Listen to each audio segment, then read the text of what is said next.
Courage begins where silence ends, and silence is often the most dangerous weapon in the hands of the powerful.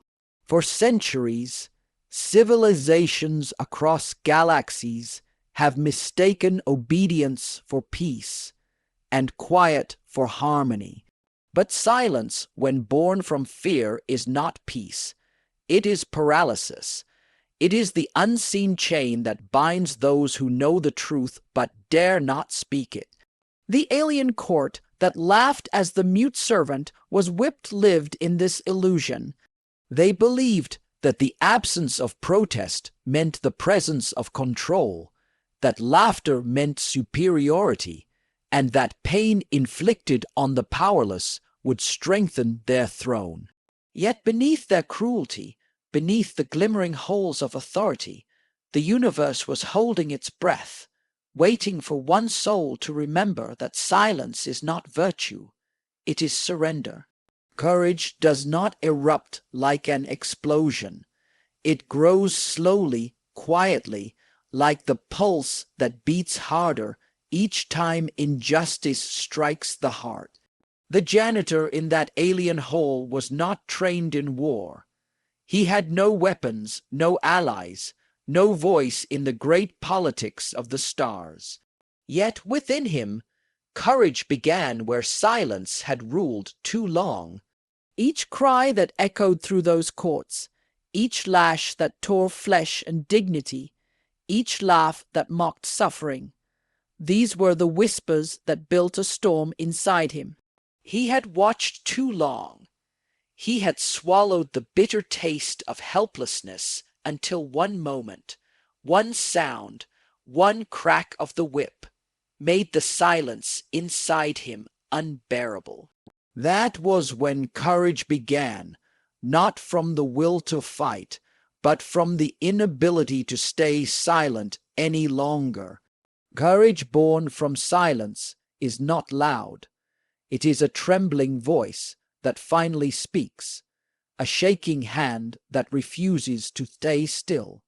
It is the moment fear loses its grip, not because it disappears, but because something greater takes its place. The janitor's courage did not come from strength or hope of victory. It came from the understanding that silence made him complicit in cruelty. He realized that every time he cleaned the stains left by another's suffering, he was washing away evidence of injustice, pretending that the galaxy was pure again. That illusion shattered the day he caught the whip. The moment he acted, he broke not only the overseer's control, but the illusion that obedience was safety. His courage was not the absence of fear, but the presence of conscience.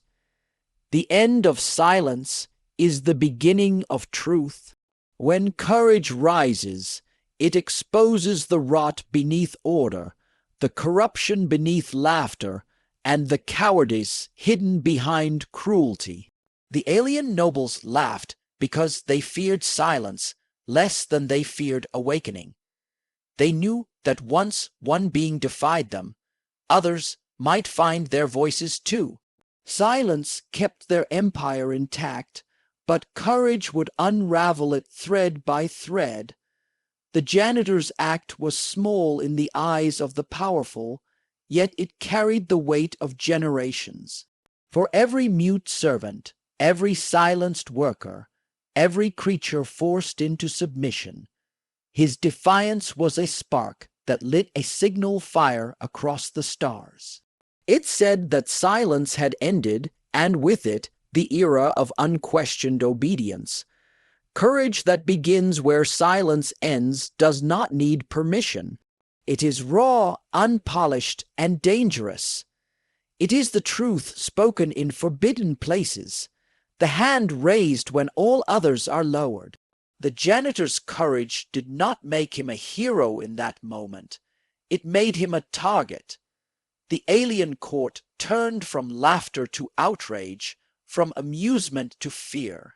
Yet even as their fury filled the hall, A new kind of silence settled, a silence not of submission, but of shock, of realization. The universe had shifted, if only by an inch, because one being refused to stay quiet. And that is how courage works. It starts as a whisper, then becomes a movement. It is the seed that grows in the cracks of tyranny. Silence is a shelter for the powerful and a prison for the oppressed. When it breaks, the world trembles. The janitor's hand on the whip was more than defiant. It was the declaration that he would no longer be the custodian of other people's cruelty.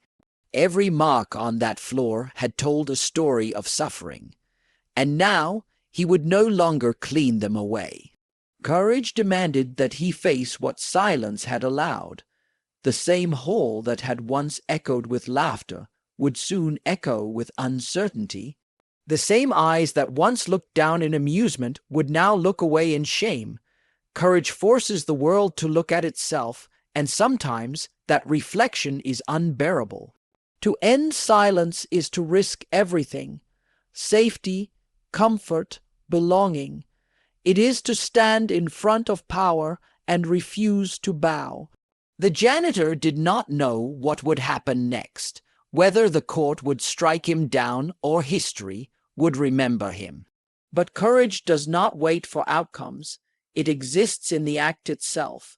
It begins the moment one chooses truth over comfort, action over fear.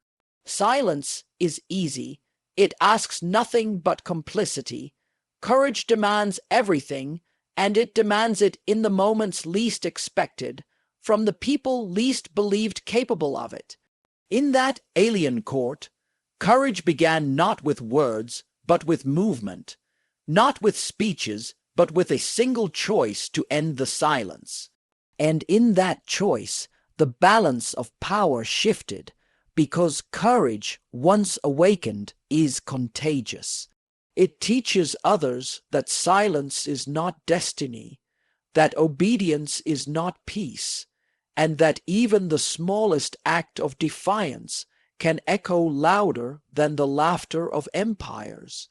Defiance can spark revolutions, even from the lowest ranks, because rebellion is not born from strength or strategy, but from the unbearable weight of submission.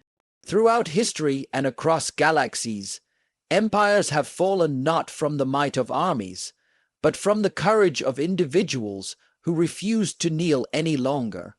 The human janitor in that alien court was not a soldier, not a leader, not a being of influence or authority.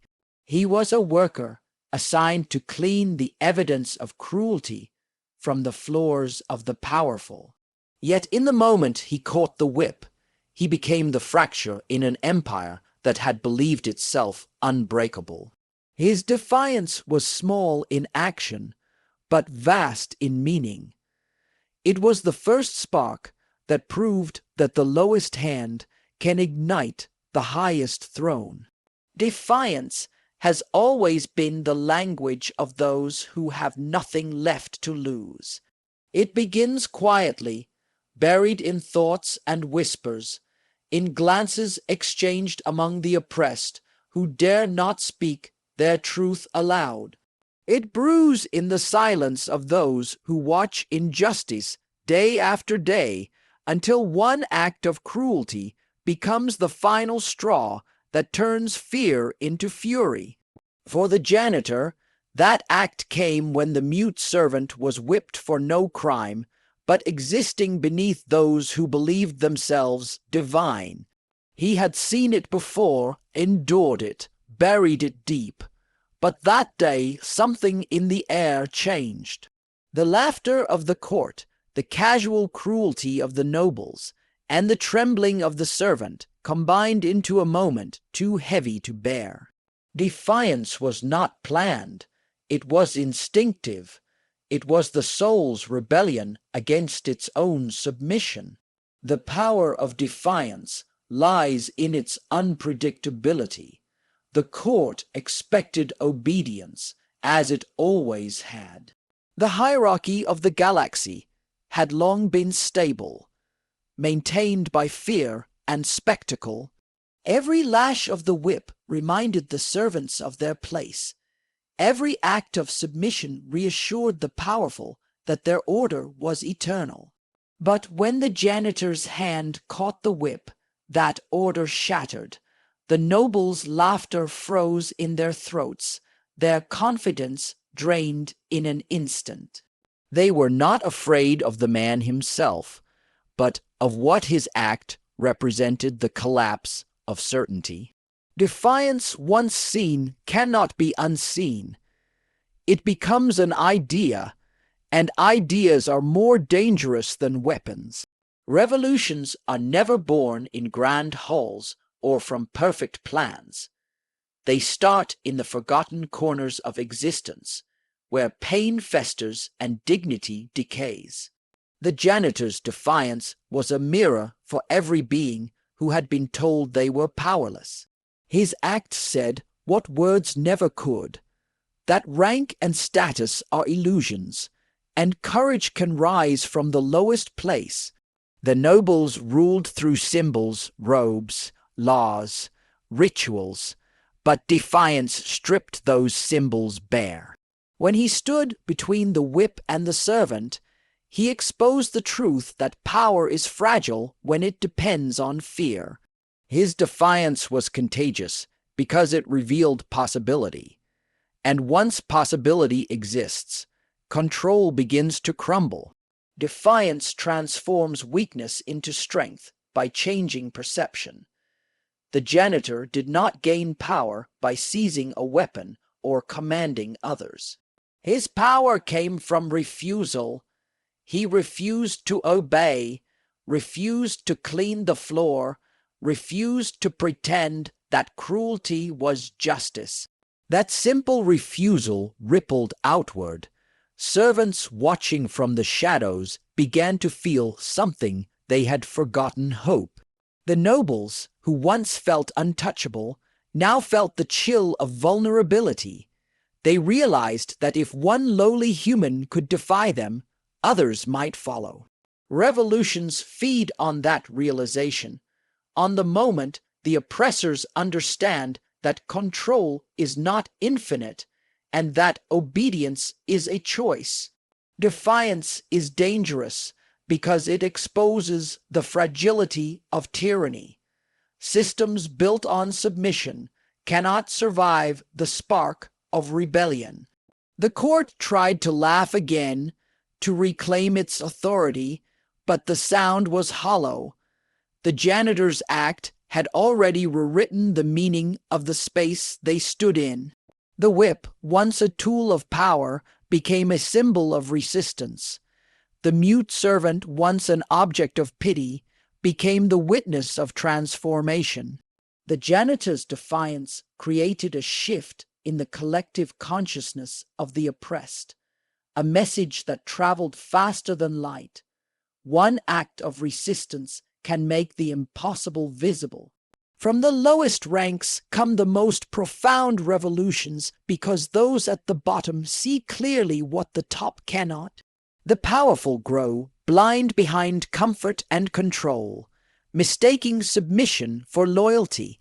They do not see the quiet defiance building beneath them, the eyes that stop looking down, the hands that hesitate before obeying, the hearts that begin to believe that change is possible. The janitor's defiance was not an isolated event. It was the first vibration in a chain reaction that would reach every corner of the galaxy. The moment he acted, he gave language to the unspoken suffering of thousands. His defiance became their permission to imagine freedom. Defiance is a force that transforms identity. The janitor was no longer just a worker. He became a symbol, unwillingly, unknowingly, but inevitably. He did not seek to lead, but leadership was thrust upon him by the act itself. The galaxy would not remember his name, perhaps, but it would remember his defiance. History often forgets the faces of those who spark revolutions, but it never forgets the flame they start. His rebellion showed that you do not need a title to change history, only the will to refuse what is wrong. The janitor's defiance taught that greatness is not inherited. It is seized in moments of impossible choice. Defiance also carries a cost. It is born in pain and followed by consequence. The janitor knew the risk when he stepped forward. He knew the punishment that awaited him, the wrath of the court, the price of rebellion. But defiance does not measure cost. It measures necessity. The need to act becomes greater than the fear of suffering. In that moment, the janitor was not thinking of freedom, revolution, or history. He was thinking only that enough was enough. That single thought has fueled every uprising since time began. Defiance can spark revolutions, even from the lowest ranks, because in the end, power is not measured by position, but by the courage to stand against injustice when no one else will. One act of defiance is enough to remind the universe that no hierarchy is eternal, no authority beyond question, and no being too small to change everything. Empathy is the truest measure of civilization, not technology, not wealth, not the span of empires or the brightness of their cities. It is easy to build machines that think and ships that fly between the stars, but far harder to build hearts that understand one another. Empathy is the invisible architecture that holds a society together, the unseen current that guides the powerful toward justice and the powerless toward hope. Without it, progress is only decoration over decay. The alien court that laughed as the mute servant was whipped believed themselves to be the pinnacle of advancement. Their worlds gleamed with towers of crystal. Their fleets commanded suns. Their laws promised order. Yet their laughter revealed the rot within their greatness. For what is civilization if it cannot feel the suffering of another? The measure of any world lies not in its power, but in its compassion for the weakest among it. Empathy is not weakness. It is strength disguised as mercy. It takes courage to feel the pain of another when one could easily turn away. The janitor understood this without words. When he saw the mute servant trembling beneath the whip, he did not see a slave or a creature beneath him. He saw a living being in agony. He saw the reflection of every humiliation he had endured, every quiet submission demanded by those who believed they were gods. Empathy bridged the vast distance between them, the distance of species, of status, of voice. It made her pain his own, and in that moment of shared suffering, he could no longer stand still. Empathy moved him where reason and fear could not. That is the power of empathy. It makes strangers kin, and kin impossible to ignore. The alien nobles could not understand what they witnessed. They believed empathy to be a flaw, an emotional defect that made lesser beings weak and irrational. To them, hierarchy was natural and cruelty efficient. Yet what they saw in the janitor's act was not foolish sentiment, but an unshakable force. Empathy defied their logic because it did not seek advantage or reward. It sought only to end pain. The janitor's compassion made him unpredictable, and unpredictability is the terror of tyrants. They could predict obedience, they could control fear, but empathy was beyond their grasp. It does not bow to power, and it cannot be traded, coerced, or erased. It lives in the conscience, a quiet rebellion that grows stronger every time someone dares to care. Civilization without empathy becomes machinery without a soul. It functions, but it does not live. The alien court's grandeur was a mask for its emptiness. Their laws ensured order but not justice. Their laughter maintained control but not harmony. When empathy is removed, what remains is hierarchy, ritual, and fear. The janitor's act exposed this truth in a single moment. By protecting the mute servant, he reminded the universe that civilization's purpose is not to preserve power, but to preserve dignity. Empathy is the thread that binds dignity to life.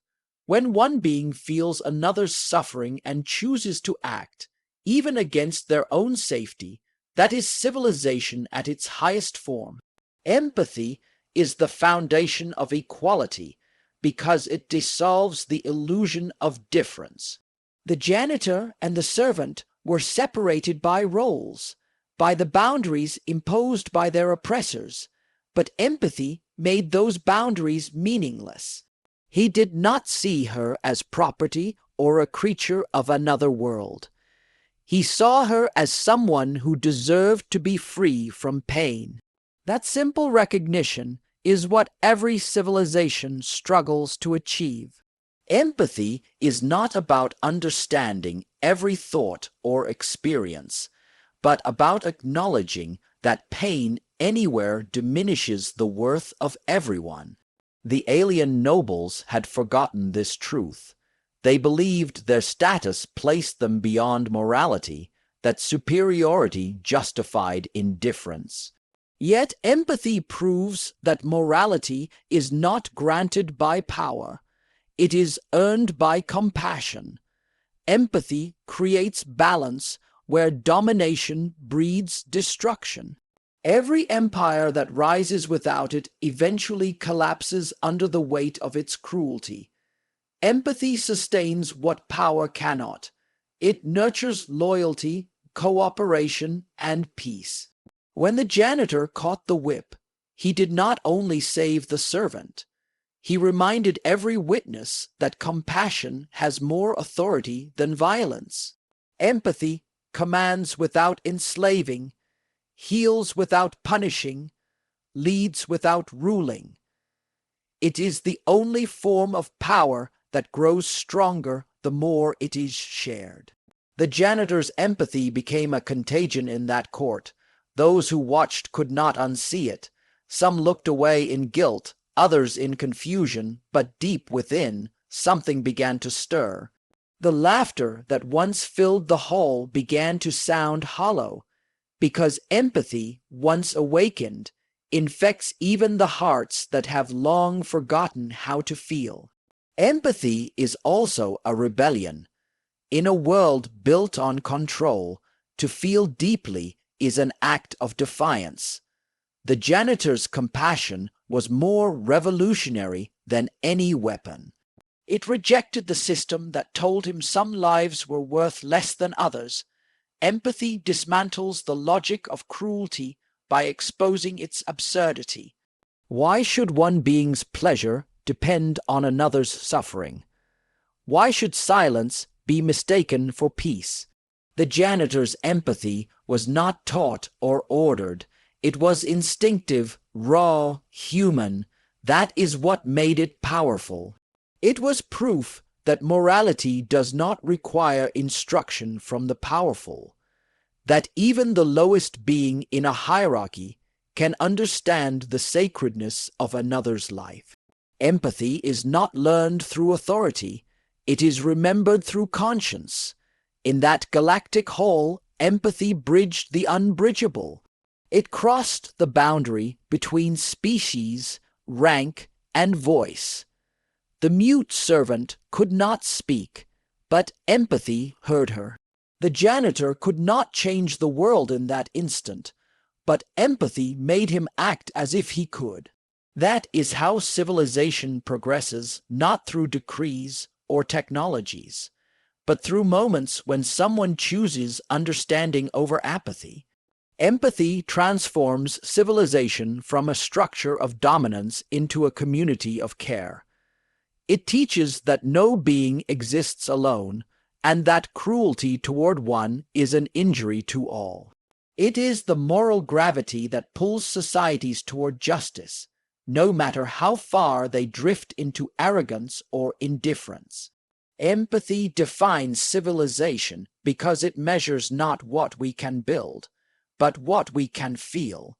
It is the light that survives in the darkest systems, the whisper that reminds even the smallest heart that kindness is never wasted. When the janitor caught the whip, he proved that empathy is not the opposite of strength, but its highest form. Where cruelty commands, empathy liberates. Where indifference reigns, empathy restores meaning.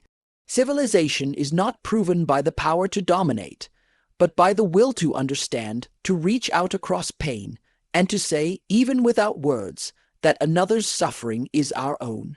One act of refusal can silence an empire's cruelty because power, no matter how vast, is built on the illusion that it cannot be challenged.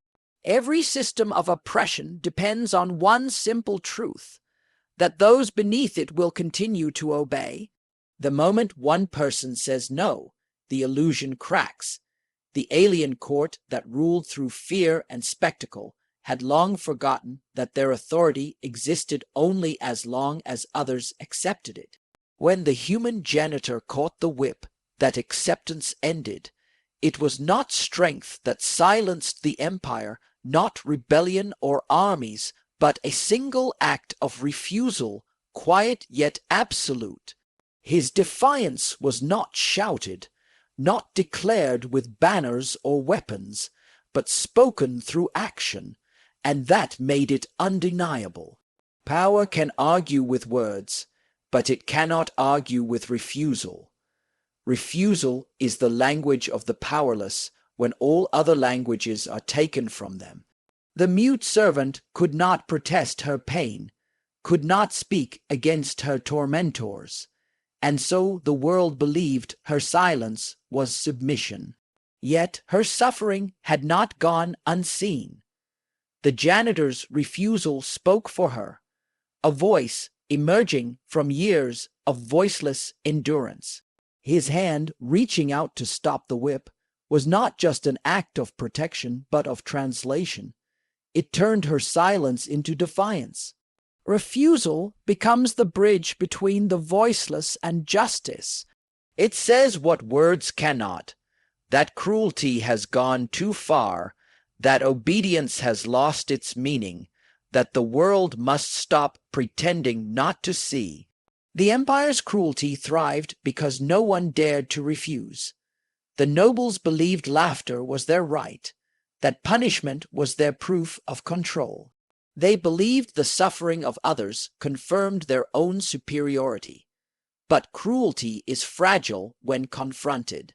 It depends on witnesses who do nothing, on bystanders who rationalize, on servants who clean away the blood so the marble floors stay pure.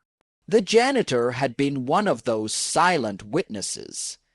He had followed orders, done his duty, told himself it was not his place to question. His entire existence had been shaped by submission, but every act of compliance builds a weight within the soul, and eventually that weight becomes unbearable. The whip cracked, the court laughed, and something inside him broke free. His refusal was not born from courage, but from exhaustion, from the simple truth that he could no longer live with himself if he stayed silent. The moment he refused, the court fell silent.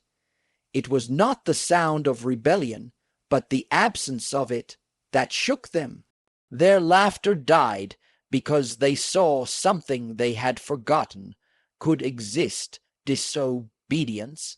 The janitor's refusal turned their amusement into fear, not because of the act itself, but because of what it symbolized. If one could refuse, others could follow. If the lowest worker could defy them, then their entire hierarchy could collapse. Cruelty depends on momentum, on the constant repetition of submission. One interruption, one refusal, disrupts that rhythm and exposes the machinery of domination for what it is: an illusion sustained by fear. Refusal is a mirror that forces the powerful to see themselves. The alien nobles, accustomed to obedience, suddenly faced their own reflection in the janitor's defiance. For the first time, they saw their cruelty not as justice, but as weakness. They saw that their power was not strength, but dependency on the pain of others. Refusal strips away the ritual and reveals the truth that those who command through fear are the most afraid of all. The janitor's refusal turned their laughter into silence because it reminded them that cruelty is not immortal. It thrives only in the absence of resistance.